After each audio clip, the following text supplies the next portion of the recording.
Ini udah merger ya antara batch 1 sama batch 2 Halo, ya. mohon Oke. bantuannya dulu ya, Pan. Ane lagi Oke. bantu orang tua sebentar ya. Oke, Mohon siap. minta digantiin dulu. Oke, baik. Oke, makasih. Ya Ustadz, Akil, ini Ustadz udah di merger dengan yang batch 2 yang lanjut. Oke, siap. Baik, Ada Ustadz. berapa teman-teman yang lanjut dari batch 2? Yang hadir. Kalau yang hadir di sini ada Ada 1, 2, ada Syauqi, 3, 4, Kais. 5, 6. Ada 6 ya kalau nggak salah ya. Ya. Syauqi, Pak Faik, Idam, Kais, Listia, sama Nisa Gunadi, LM. Oke. Oke, sip Hana, nggak apa-apa Hana. Baik Ustadz, mau Makasih. dimulai dulu. Tadi belum dibuka ya? Udah belum ya? Belum ya? Ayo kita sama-sama buka dengan lafaz basmalah, Bismillahirrahmanirrahim, dan suratul Fatihah. A'udzubillahi minasyaitonirrajim. Bismillahirrahmanirrahim. Alhamdulillahirabbil alamin, arrahmanirrahim, maliki yaumiddin. Iyyaka na'budu wa iyyaka nasta'in, shiratal mustaqim, shiratal ladzina an'amta 'alaihim ghairil maghdubi 'alaihim waladdallin. Amin. Ya, alhamdulillah sudah berdoa, dan alhamdulillah juga ini yang pertama ya untuk 6 bulan berikutnya. Jadi setelah ujian, batch 2 juga ujian ya waktu itu, batch 1 ujian, batch 2 ujian, untuk mengevaluasi ya hasil belajar selama 6 bulan sebelumnya. Dan sekarang kita mulai lagi nih untuk belajar 6 bulan berikutnya. Dan untuk membersihkan waktu ya, ini udah 20 menit juga ya setelah jam 4. Mungkin langsung saja Ustadz dipersilakan untuk memulai kajian. Baik. Halo Ustadz. Oh ya, saya ini belum dibuka ya videonya. Ya, Bismillahirrahmanirrahim. Assalamualaikum warahmatullahi wabarakatuh. Alhamdulillah wassalatu wassalamu ala Rasulillah wala haula wala quwata illa billah, amma ba'du. Teman-teman kelas fikih batch 1 2 yang semoga selalu dalam lindungan Allah Subhanahu wa taala. Alhamdulillah kita masih tetap istiqomah ya, tidak terasa sudah sampai ke semester ketiga. Yang mana udah ujian juga ternyata, tetapi saya malah belum tahu nih nilainya gimana ini. Ya, bolehlah di-share ke Ustadz ya, biar Ustadznya tuh seneng gitu. Seneng kalau nilainya teman-teman bagus-bagus ya, tapi kalau nggak bagus-bagus ya seneng juga sih insya Allah gitu ya. Berarti bisa membuat soal dengan kualitas tinggi. Gitu. Baik, insya Allah pada kesempatan kali ini kita akan melanjutkan kembali kajian kita mengenai fikih munakahat ya.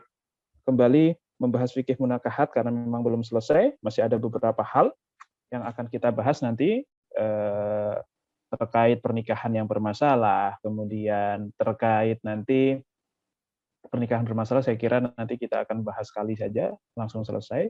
Kemudian nanti ada kewajiban hak dan kewajiban suami istri, kemudian nanti tentang talak-talak, kemudian yang terakhir di dalam bab munakahat ini yang dirasa perlu adalah masalah waris ya, mawaris gitu. Itu menjadi satu hal yang penting juga, apalagi masalah waris ini satu hal yang sangat bisa dikatakan jarang orang kok belajar fikih sampai bab waris. Orang yang belajar fikih sampai bab waris itu hanya orang yang memang kebetulan mau bagi waris. Biasanya kayak gitu. Jarang-jarang orang belajar fikih kok sampai waris, itu jarang. Ini makanya teman-teman saya kira perlu, sangat penting untuk mengetahuinya supaya ya kita punya ilmunya terlebih dahulu. Karena biasanya masalah waris itu muncul karena sudah kejadian ada yang meninggal, kita nggak punya ilmunya. Itu masalahnya di situ. Nah, kalau nggak punya ilmunya, sedangkan kita sudah harus menentukan, sudah harus memutuskan suatu masalah, begitu ya, akhirnya kita akan berhukum dengan hukum kita sendiri, dengan akal kita sendiri. Nah, karena orangnya banyak di dalam masalah waris itu ya, ada banyak pihak, ada banyak kepentingan, maka masing-masing biasanya akan mendahulukan kepentingannya. Nah, itulah yang akan jadi berantem itu gara-gara tidak menggunakan hukum syariat yang benar, ya, tidak berdasarkan kaidah-kaidah dari fikih yang sudah diberikan oleh para ulama, ya, tetapi menggunakan akalnya sendiri. perasaannya sendiri, yang mana pastilah subjektif. Ya, pasti setiap individu merasa bahwa saya lebih berhak, saya lebih berhak, saya lebih berhak. Nah itu akhirnya akan ada tabrakan kepentingan, gitu ya. Akan ada ya rebutan akhirnya gitu. Kenapa? Karena masing-masing tidak menggunakan aturan yang sama. Baik, insya Allah kita akan lanjut ke pembahasan yang berikutnya. Ini kemarin sudah membahas masalah poligami berarti ya kita ya. Ini teman-teman yang baru masuk ya berarti belum dapat masalah poligami, tapi ya nggak apa-apa, sudah saya sharekan materinya, silahkan bisa baca sendiri. Kemudian yang berikutnya, setelah kita membahas masalah poligami, kita akan membahas masalah nikah yang bermasalah. Teman-teman yang dirahmati Allah, tentu pernikahan yang sebelum kita membahas pernikahan yang bermasalah ini, kita sudah ketahui terlebih dahulu tentang pernikahan yang tidak bermasalah, yang ideal, yaitu pernikahan yang ibaratnya secara hukum syariat tidak bermasalah, secara hukum adat, secara hukum negara juga tidak bermasalah, begitu ya. Kalau hukum bernegara, hukum adat tentunya itu ada ininya masing-masing lah, ada aturannya masing-masing. Karena kita boleh mentaati hukum adat seperti ini jika memang tidak bertentangan dengan syariat, gitu ya. Meskipun apakah wajib kita mentaati ya tentu tidak ada kewajiban itu, gitu. Tapi kalau kita mau mengikuti hukum adat, misalnya kalau di Padang, di mana namanya, Batak begitu ya, kan ada pokoknya kalau Nasution nggak boleh nikah sama ini, misalnya kalau si ini nggak boleh nikah sama si ini. Padahal mungkin secara syariat boleh-boleh saja, tetapi hukum adat mengatakan pokoknya yang Nasution tidak boleh menikahi yang boru apa. Kenapa? Karena ini kakak adik dan seterusnya gitu. Ya itu nggak apa-apa kalau mau mentaati itu. Tetapi ketahuilah itu hanya adat dan itu tidak mempengaruhi keabsahan pernikahan. Itu ya. Tapi kalau mau taat ya nggak masalah, terserah begitu ya. Oke, nih itu tidak bermasalah secara adat. Nah, tidak bermasalah secara apa namanya syariat itu ya paling tidak harus memenuhi rukun-rukun dan syarat-syaratnya. Ya, rukun ada 4 paling tidak, yaitu kedua mempelai, kemudian perizinan dari si wali, kemudian yang berikutnya adalah ada 2 saksi, dan yang terakhir, yang keempat adalah sighoh atau akad. Nah ini minimal ada 4 hal ini, maka insya Allah pernikahannya sudah sah. Nah, salah satu di antara 4 ini kok tidak ada, maka ini masuk ke dalam golongan pernikahan bermasalah. Tetapi di luar itu juga terdapat pernikahan-pernikahan yang bermasalah. Apa? Yang pertama adalah pernikahan beda agama, yaitu ikhtilafuddin. Nikah berbeda agama. Ini bentuknya ada beberapa, bisa kita kategorikan menjadi beberapa.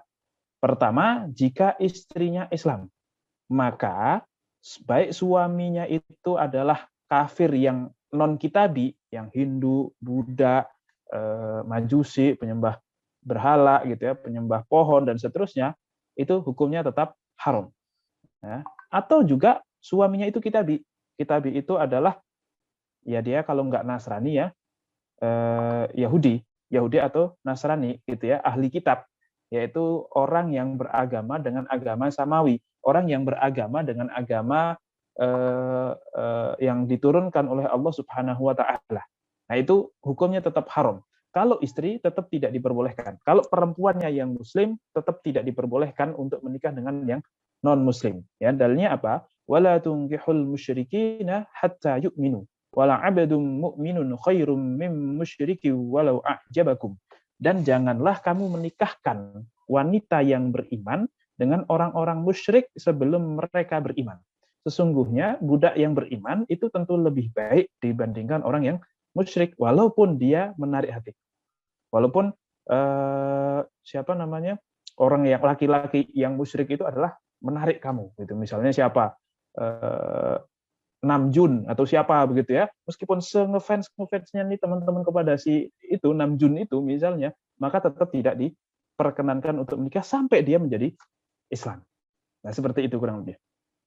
Nah, kalau ternyata teman-teman kok malah dengan pernikahan itu bisa sambil mengislamkan orang, maka pahala pernikahannya juga sangat luar biasa. Satu,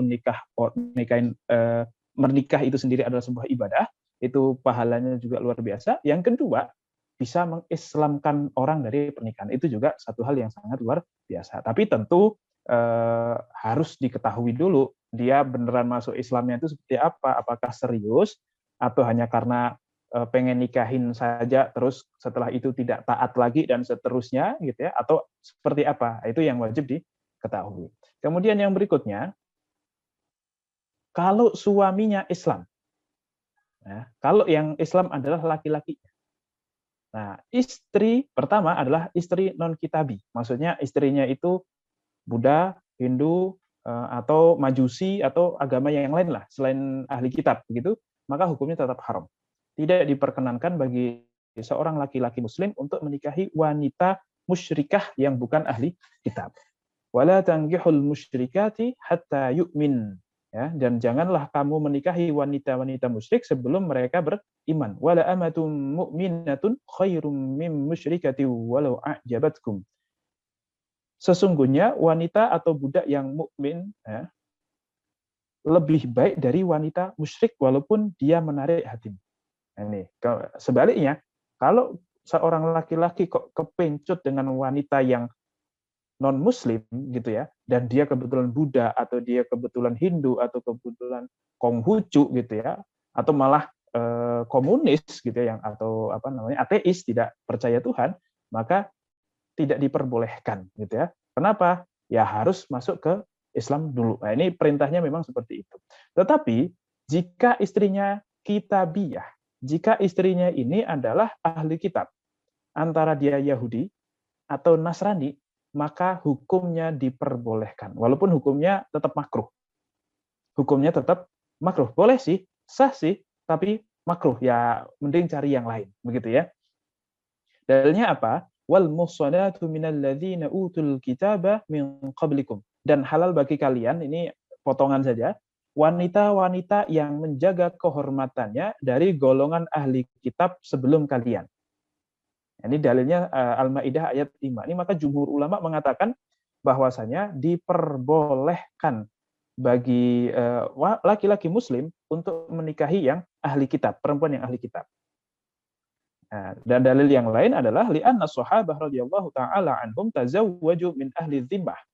Karena beberapa sahabat itu menikahi dari non muslim ahli kitab, ahli dzimmah, yaitu orang kafir ahli kitab, ahli dzimmah itu kafir itu kan paling tidak dibagi dua ya. Ada yang harbi, ada yang dzimmi. Kalau harbi itu yang mengajak perang, ibaratnya dia yang musuhnya orang Islam, tetapi yang satu lagi adalah dzimmi. Dzimmi itu adalah kafir yang berdamai dengan Islam. Nah, kalau di sekitar kita di Indonesia tentu kafirnya kafir dzimmi ya, rata-rata kafir dzimmi. Kenapa?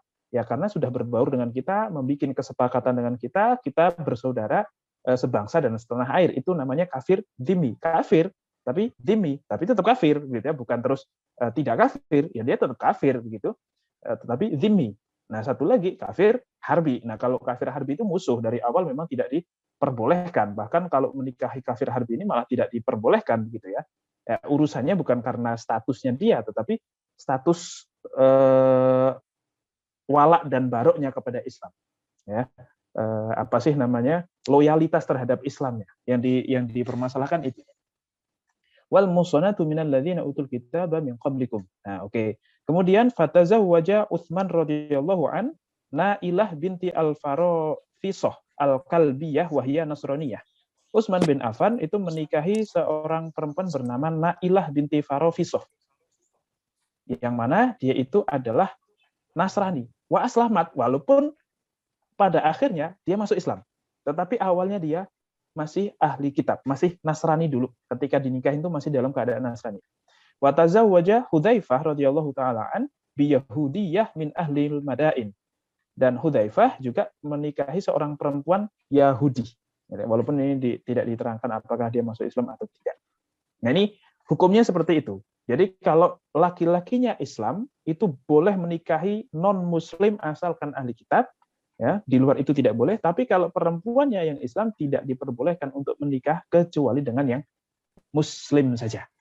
Nah, biasanya ada yang bertanya atau yang protes begitu ya, wah ini kenapa kok laki-laki boleh menikahi non-muslim, perempuan tidak diperbolehkan? Maka jawaban yang paling paten, jawaban yang paling benar, karena ya di dalam Al-Qur'annya seperti itu, yang dihalalkan atau yang dikecualikan dari orang-orang kafir itu hanyalah perempuan ahli kitab, laki-lakinya tidak.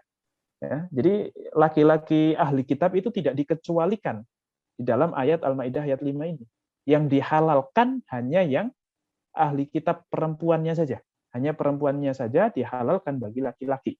Tetapi laki-laki non-muslim atau ahli kitab itu tidak dihalalkan bagi perempuan muslimah. Begitu. Itu jawaban yang paling tepat. Hanya saja kalau kita mau cari hikmah, maksudnya apa? Kadang sesuatu itu tidak ada alasannya. Ya sudah, memang seperti itu adanya, dari sananya seperti itu, aturannya seperti itu. Kadang kita tidak tahu, gitu ya. Kadang kita ingin berusaha untuk menjelaskan, bisa jadi malah salah. Walaupun ulama telah menjelaskan banyak sekali hikmah-hikmah ya, yang mana hikmah ini bisa terjadi, bisa tidak, bisa benar, bisa salah.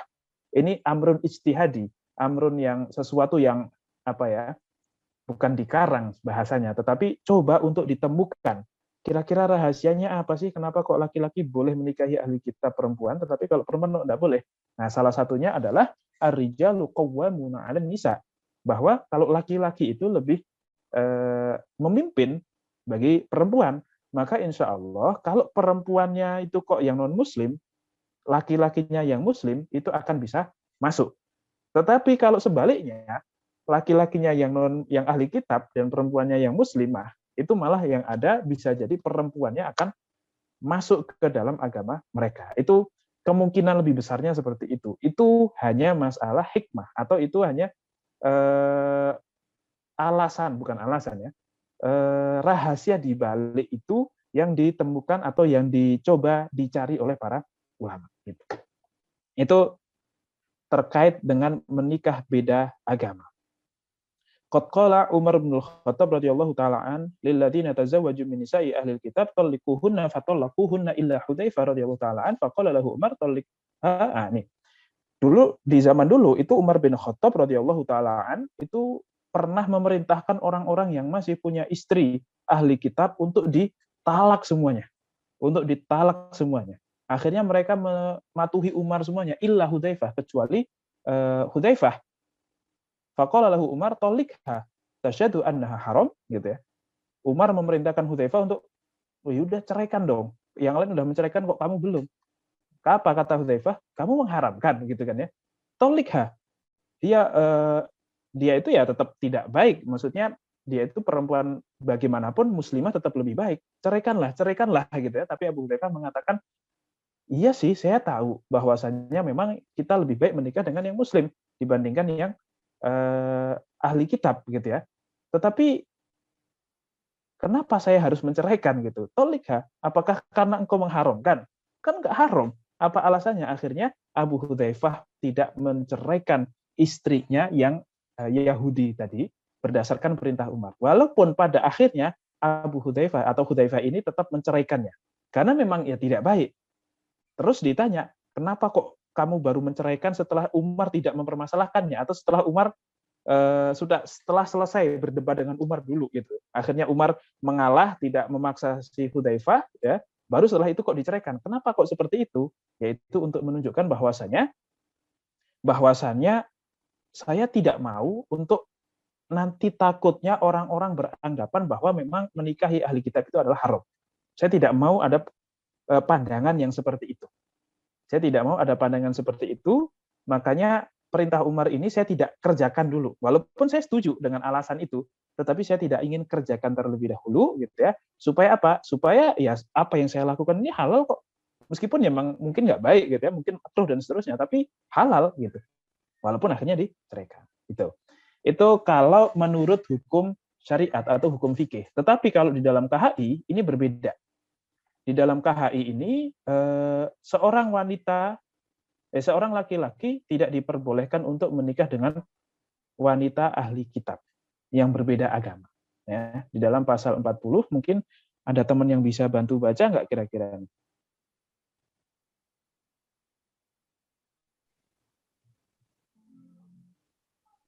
Irfan. Terbaca kan ya? Baca Ustaz. Baca pasalnya Ustaz. Iya, pasalnya baca Baca aja. dong. Oh iya. Ini KHI kompilasi hukum Islam untuk pasal 40 dilarang melangsungkan perkawinan antara seorang pria dengan seorang wanita karena keadaan tertentu. Poin A, karena wanita yang bersangkutan masih terikat satu perkawinan dengan pria lain. Poin B, seorang wanita yang masih berada dalam masa iddah dengan pria lain. Poin C, seorang wanita yang tidak beragama Islam. Pasal 44, seorang wanita Islam dilarang melangsungkan perkawinan dengan seorang pria yang tidak beragama Islam. Untuk pasal 61, tidak sekufu tidak dapat dijadikan alasan untuk mencegah perkawinan, kecuali tidak sekufu karena perbedaan agama atau ikhtilafu al-din. Ya. Ya. Ya nih. Oke. Kira-kira bedanya apa nih Irfan dengan yang tadi? Dengan yang ini. Dengan yang hukum syariah.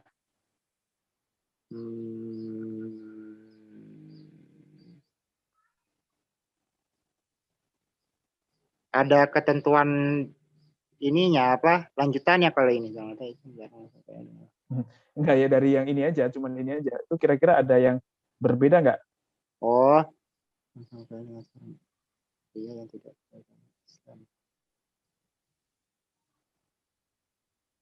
Nah, itu kalau udah- yang udah- ini kan pasal 44, seorang wanita Islam dilarang melangsungkan perkawinan dengan seorang pria yang tidak beragama Islam. Berarti itu sama. kitabiah non kitabiah sama. Yang mana itu juga di hukum fikih tadi sama kan? Ini dong, dilarang melangsungkan perkawinan antara seorang pria dengan seorang wanita karena seorang wanita yang tidak beragama Islam. Oh, ini yang poin C, pasal 40. Jadi, kalau yang ini seorang wanita yang tidak beragama Islam berarti kitabiah pun nggak boleh. Ya. Padahal sebenarnya secara hukum syariat boleh, tetapi agama atau KHI ya di negara Indonesia ini tidak memperbolehkan adanya pernikahan yang berbeda agamanya gitu. Nah, ini saya pernah bertanya kepada dosen saya, salah satu dosen saya namanya Dr. Huzaimah, yaitu seorang perempuan pertama yang lulus S3 di Al-Azhar, Indonesia. Perempuan pertama Indonesia, bahkan Indonesia dan Malaysia gitu, karena orang Al-Azhar itu kalau melihat orang Indonesia sama Malaysia dianggap sama gitu. Yang pertama kali lulus menjadi doktor di Azhar.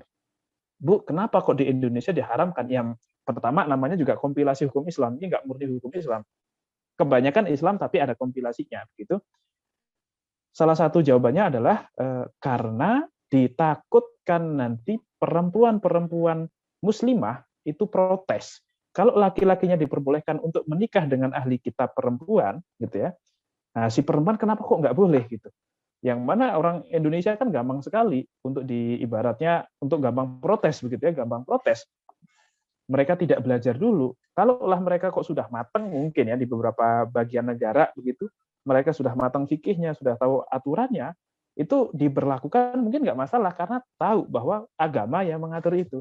Tapi kan jarang-jarang sekarang perempuan ngerti agama sampai segitu dalamnya, segitu jauhnya, sehingga memang laki-laki itu diperbolehkan menikah dengan ahli kitab, tapi perempuan tidak boleh. Nah, ini takutnya seperti itu. Itu salah satu jawaban yang saya dengar dari dosen saya, yaitu Dr. Huzaimah. Baik, saya kira bisa difahami ya sampai di sini ya.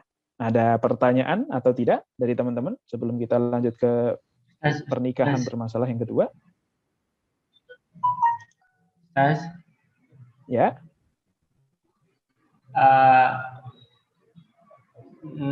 Mungkin tadi saya kurang memperhatikan atau bagaimana ya. Tapi maksudnya ya kitabiah itu seperti apa? Apakah apa namanya orang yang mempelajari ya maksudnya saya nggak ngerti juga sih. Maksudnya sekarang kan apakah kita boleh yang laki nih boleh menikahi wanita misalnya yang Kristen yang belajar kitab dia atau something ya mungkin ahli bisa kitab itu apa? Iya, kitab yang dimaksud itu seperti apa? Apakah ahli kitab Sutasoma gitu kan ya? Iya. Ya, apakah seperti itu? Nah, yang dimaksud ahli kitab ini memang maksudnya adalah Yahudi dan Nasrani. Itu sudah spesifik seperti itu. Hanya saja memang ini nanti madhab Syafi'i itu ada yang mengatakan bahwasanya, sebagian mazhab Syafi'i mengatakan bahwasanya sudah tidak ada lagi ahli kitab yang dimaksud di dalam ayat ini.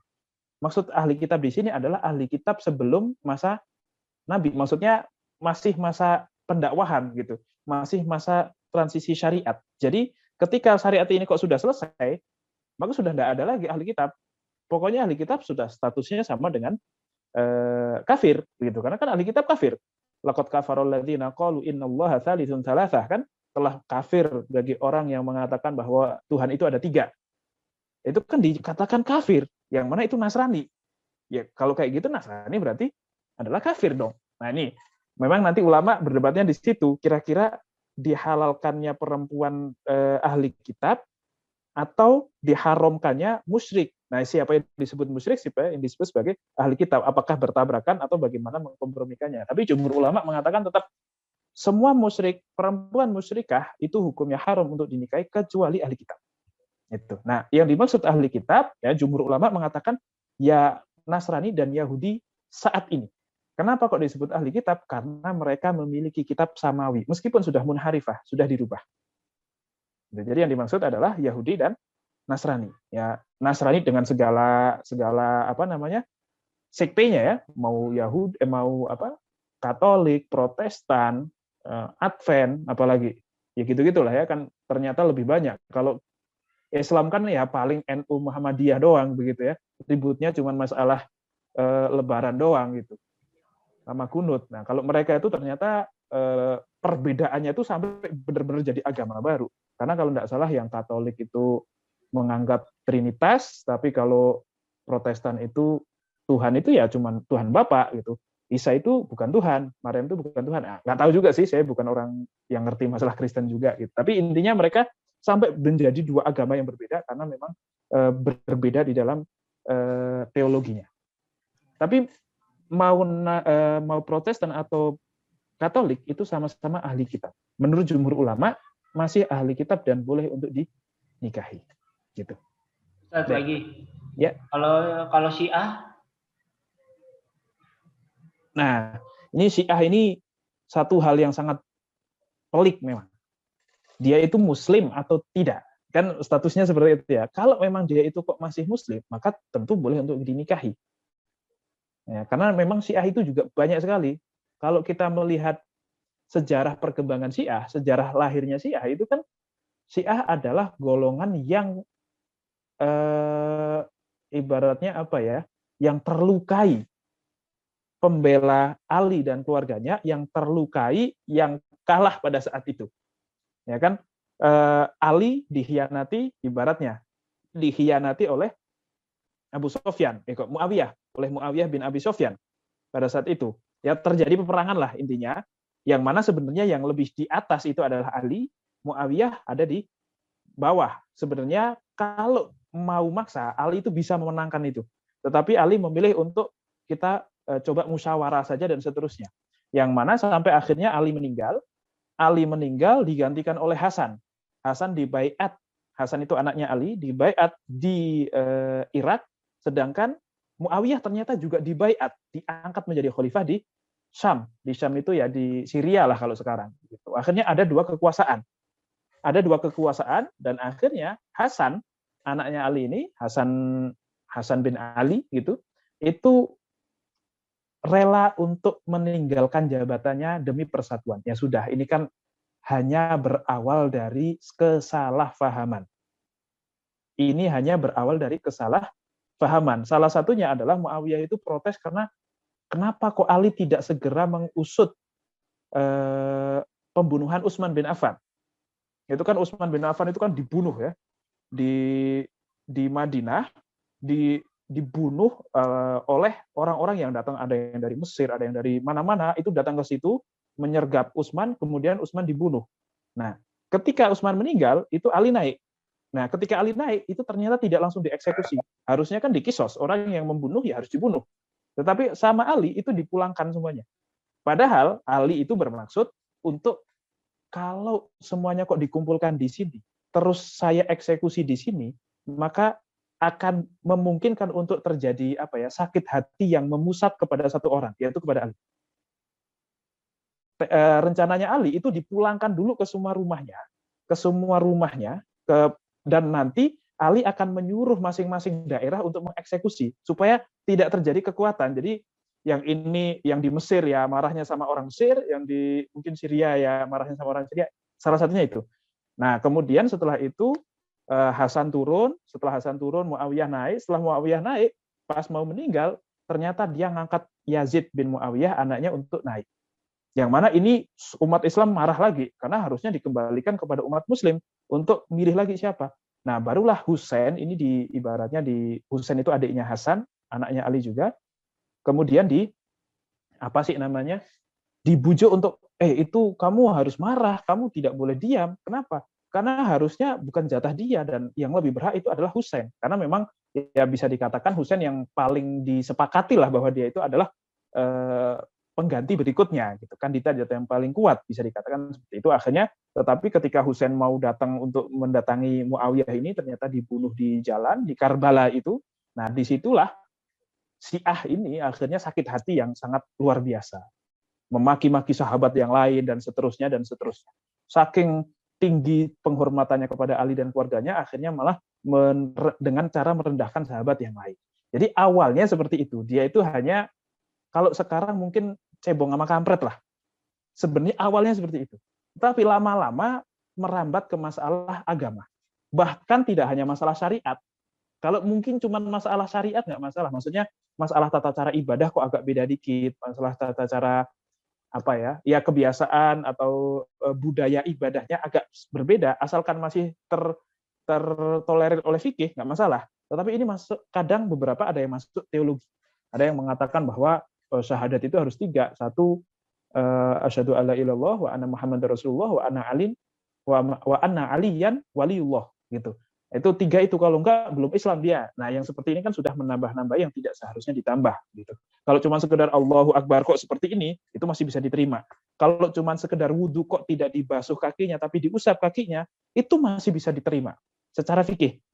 Tetapi di luar itu, kalau Syiah yang dimaksud kok hanya sekedar saya pembela Ali, saya berada di partainya Ali, itu masih nggak masalah. Tapi kalau masih masuk ke dalam masalah teologi yang sampai Jibril itu salah ngasih wahyu, harusnya kepada Ali, kok malah kepada Nabi Muhammad, itu salah ngasih. Ada yang sampai berpendapat seperti itu, maka ini telah kafir. Yang seperti itu nggak boleh. Tapi kalau Syiahnya yang model Syiah kayak misalnya siapa ya, As-Sun'ani, namanya Syiah Zaidiyah. Syiah Zaidiyah itu ya memang dia Syiah dalam tanda kutip tadi, merasa bahwa atau menjadi pembela Ali pada saat itu, bukan berada di gerbongnya Muawiyah pada saat itu, yang mana hal itu ternyata masih ada sampai sekarang, begitu ya. Dan madhab-madhabnya pun menggunakan madhab-madhab ulama dari Ahlul Bait dan seterusnya, itu nggak masalah. Tetapi tetap Ahlu Sunnah, meskipun namanya Syiah Zaidiyah. Tetapi di luar itu, Syiah Imamiyah, ada nanti apalagi dan seterusnya, itu yang tidak bisa ditolerir. Jadi tidak bisa dipukul rata Syiah yang seperti apa. Kalau kafir tidak boleh, tapi kalau tidak kafir ya masih diperbolehkan. Kalau hanya berbeda madhab saja, karena ada Syiah yang cuman beda madhab kayak Syafi'i, Maliki, Hambali, Hanafi, Zaidi, ada juga Ja'fari. Nah, ini perlu pembahasan yang lebih lanjut. Mana yang Syiah yang kafir, mana yang tidak. Karena ya ini susah membedakan itu. Tapi saya kira sih tidak terlalu perlu membahas lebih jauh ya. Tapi yang penting kita paham konsepnya seperti itu. Gitu. Oke, Dani, mungkin cukup atau ada lagi? Ya, oke, Ustaz. Ya mungkin memang perlu penjelasan lebih lanjut ya, apakah itu golongan mana sih yang dimaksud dengan yang kafir dan mana yang masih Islam seperti itu ya. Nah, itu susah juga. Karena bagaimanapun mereka asyhadu alla ilaha illallah wa asyhadu anna Muhammadar Rasulullah. Masalahnya itu. Jadi jangan mudah mengkafirkan, meskipun ya tidak mudah percaya juga gitu. Kita tetap harus selektif juga. Baik. Oke. Ya. Ada lagi mungkin? Ustadz, saya mau nanya. Kalau ini Ustadz kan ada beberapa yang orangnya ini mungkin laki-lakinya, saya nggak tahu awalnya nikahnya Islam atau enggak, tapi sekarang yang terlihat adalah laki-lakinya ini non-Muslim, Hindu, perempuannya ini Islam. Nah, kalau kayak gitu, berarti ketika misal udah berubah ke agama awalnya atau seperti apa, itu pernikahannya langsung otomatis batal ya Ustaz? Atau gimana? Nah, ini ulama berbeda pendapat nih terkait ini. Jika salah satu murtad, itu apakah langsung tertalak istrinya, atau langsung terceraikan, atau fasakh, atau tawakuf. Ada yang mengatakan bahwasanya pernikahannya itu dipaus. Jadi ditunggu begitu, ditunggu sampai beberapa tahun, yang mana kalau memang dia kok balik ke Islam lagi, maka tidak perlu nikah lagi dan sudah masih menjadi suami istri. Karena memang pada saat itu, dulu di zaman Nabi kan ketika hijrah ke Madinah, itu kan banyak yang suaminya hijrah, istrinya enggak. Banyak yang seperti itu gitu. Hijrah di sini ya pasti yang hijrah muslim, yang tidak hijrah ya berarti bukan muslim. Atau sebaliknya, perempuannya yang hijrah, laki-lakinya yang tidak, dan seterusnya. Itu banyak. Salah satunya putri Nabi Muhammad SAW itu suaminya masih kafir gitu. Walaupun nanti akhirnya dia masuk Islam, dia ikut hijrah ke Madinah, tapi setelah beberapa saat, ya bahkan mungkin tahun begitu, sampai mungkin 1 tahun 2 tahun baru dia balik lagi dan sama Rasulullah tidak dinikahkan lagi. Itu menunjukkan bahwasanya pernikahan itu difasakh atau di pause begitu. Ya pokoknya hukumnya di pending dulu, walaupun kalau minta diceraikan oleh hakim sangat memungkinkan. Sangat boleh bagi seorang perempuan untuk minta diceraikan oleh hakim gara-gara suaminya itu murtad misalnya. Itu diperbolehkan. Tetapi kalau dia sabar menunggu, ya silahkan gitu. Tapi ada juga yang mengatakan ketika dia kafir, maka otomatis langsung tertalak. Sehingga ketika mau rujuk, ya harus menikah lagi. Gitu. Karena dia telah kehilangan syarat sah menjadi seorang suami atau menjadi seorang istri. Gitu. Kalau jumhur ulama lebih ke yang mana Ustadz? Jumhur ulama lebih ke mengatakan yang fasakh, yang di pause. Jadi tidak langsung diceraikan, tapi nunggu keputusan, ya nunggu kondisi lah gitu. Kira-kira mau balik lagi apa enggak? Kalau enggak balik lagi, perempuannya boleh untuk naik ke hakim dan meminta diceraikan. Atau kalau laki-laki kan tinggal cerai aja kan, gitu, gampang. Kalau laki-laki, kalau perempuan bisa dengan cara itu, gitu. Tetapi kalau mau menunggu, itu masih bisa dilanjutkan lagi tanpa harus menikah ulang. Gitu. Oke Ustadz, terima kasih Ustadz. Ya, bagus nih pertanyaannya. Ada lagi mungkin? Atau cukup? Kita lanjut lagi ke pernikahan yang berikutnya, yang bermasalah. Nah, yang berikutnya pernikahan yang bermasalah adalah nikah sir. Atau nikah sir itu artinya rahasia, pelan-pelan, ya kan? Kalau di dalam sholat kan ada al-jahru bil qiraah wasir bil qiraah, mengencangkan bacaan atau mensirkan bacaan. Mensirkan itu maksudnya memelankan. Sholat zuhur itu sholat yang sirriyah, yang pelan bacaannya. Nah, sir itu artinya pelan-pelan, nggak ada orang yang dengar, rahasia. Maksudnya seperti itu. Nah, sebenarnya bisa kita bahas dari akan kita bagi menjadi 4 ya, paling tidak ada 4, yaitu nikah sir, karena memang persepsi nikah sir ini sendiri juga beda-beda orang-orang, tapi ulama sebenarnya sudah punya persepsi sendiri. Nanti kita akan bahas persepsi ulama itu seperti apa. Nah, di sini nikah sir itu adalah nikah yang tidak atau yang bermasalah. Apakah dari sisi syariahnya, apakah dia itu sesuai dengan syari'i atau tidak sesuai, atau juga secara legal formalnya, secara ketentuan negaranya, hukum negaranya seperti apa, ataukah tidak legal. Yang pertama, begitu ya. Pernikahan yang pertama ini tentu yang nikah sir yang pertama adalah nikah yang secara syariah sudah terpenuhi, secara legal juga sudah terpenuhi. Ya. Semua syarat rukun pernikahan dari segi syariat sudah dipenuhi semuanya, dan juga sudah didaftarkan di catatan sipil atau di KUA. Nikahnya pakai KUA, hanya saja tidak pakai walimah, karena memang walimah mungkin hukumnya sunnah yang pertama, yang kedua pas pandemi, yang ketiga emang nggak punya duit, dan seterusnya. Akhirnya nikahnya diam-diam. Nikahnya diam-diam di sini maksudnya apa? Bukan sengaja diam-diam, tapi memang ya kondisinya tidak bisa bikin acara, misalnya seperti itu. Secara syariah sah, secara legal juga sah. Maka ini nikah sir yang sah, cenderung aman, tapi ya tetap ada masalah dikit juga. Ya, masalahnya apa? Ya paling, udah nikah, kok nggak bilang-bilang? Oh, kamu kok jalan sama dia? Oh, kirain kamu sama dia itu bukan suami istri gitu, masih pacaran. Kok sudah berani jalan-jalan berdua kemana-mana gitu. Paling seperti itu saja, akan jadi masalahnya di situ saja. Tetapi sah secara agama, dia tidak dikatakan sebagai perzinahan begitu ya, ketika berdua begitu. Dan juga secara legal formal, ketika misalkan ada anak lahir, kemudian ada masalah kematian, waris dan seterusnya, itu sudah bisa diurus sesuai dengan hukum yang berlaku. Nah itu. Jadi nikah siri yang pertama adalah nikah yang secara syariat sah, secara hukum legal formal juga sah, tetapi tidak diadakan walimah atau tidak diumumkan. Ya sebenarnya sih kalau cuma ngumumin tinggal di Facebook saja ya. Relationship statusnya apa, in a relationship atau married with siapa. Nah, itu kan sebenarnya sudah ya lumayan mewakili lah gitu. Nggak harus bikin walimah, kalau cuma mau mengumumkan sekarang itu sangat mudah karena sudah ada media sosial. Itu yang pertama. Yang kedua, secara syariah sah, tetapi secara legal formalnya tidak sah. Maksudnya tidak dicatatkan di catatan sipil, tidak didaftarkan di KUA. Ya.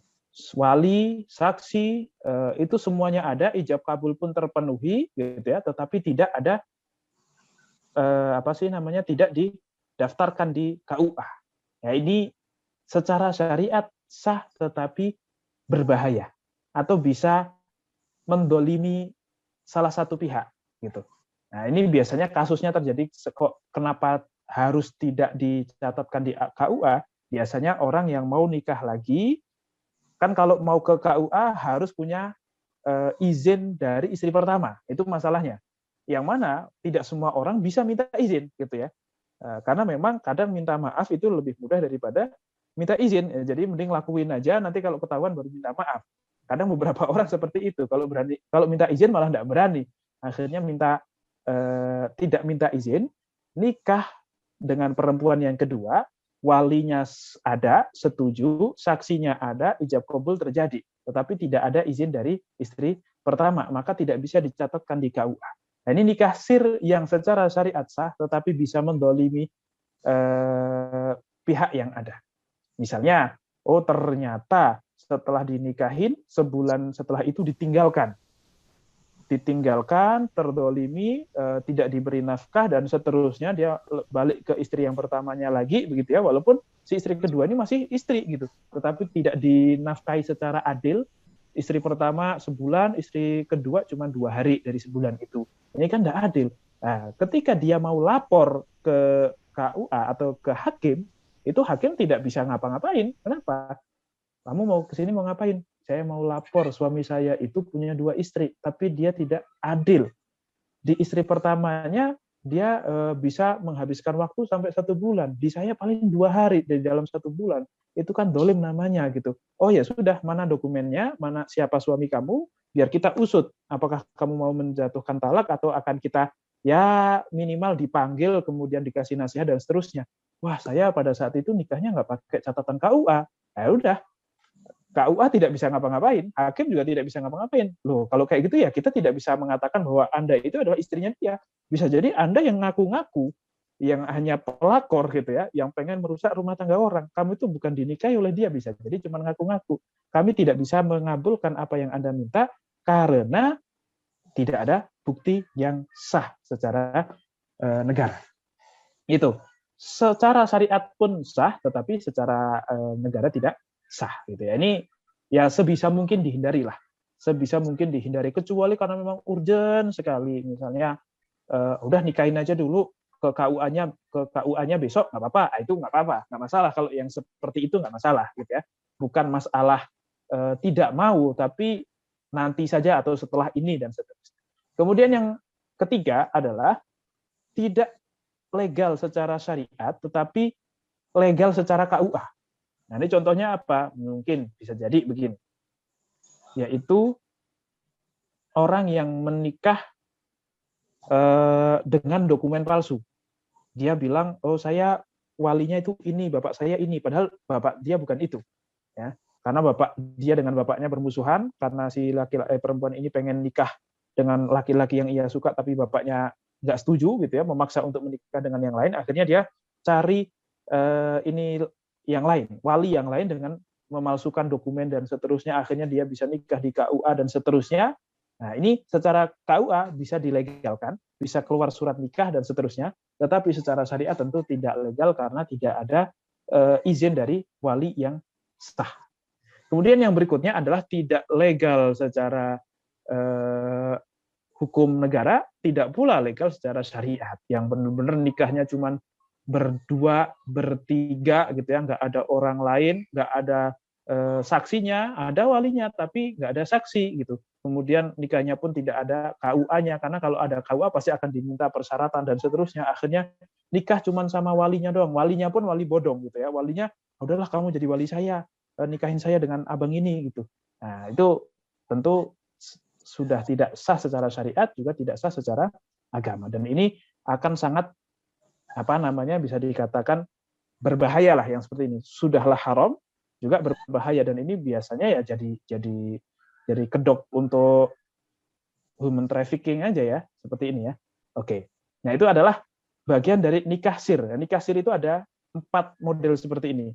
Yang pertama itu masih sah, meskipun sebagian kita mengatakan nikah sir itu ya yang pertama ini. Kalau yang kedua, nah ini juga masih nikah sir, yang mana ini juga masih sah gitu ya, hanya saja bisa mendolimi beberapa pihak. Yang ketiga, kalau yang ketiga ini nikah sir yang sudah haram, yang keempat itu haramnya double. Kenapa? Ya karena sangat membahayakan kalau yang keempat ini.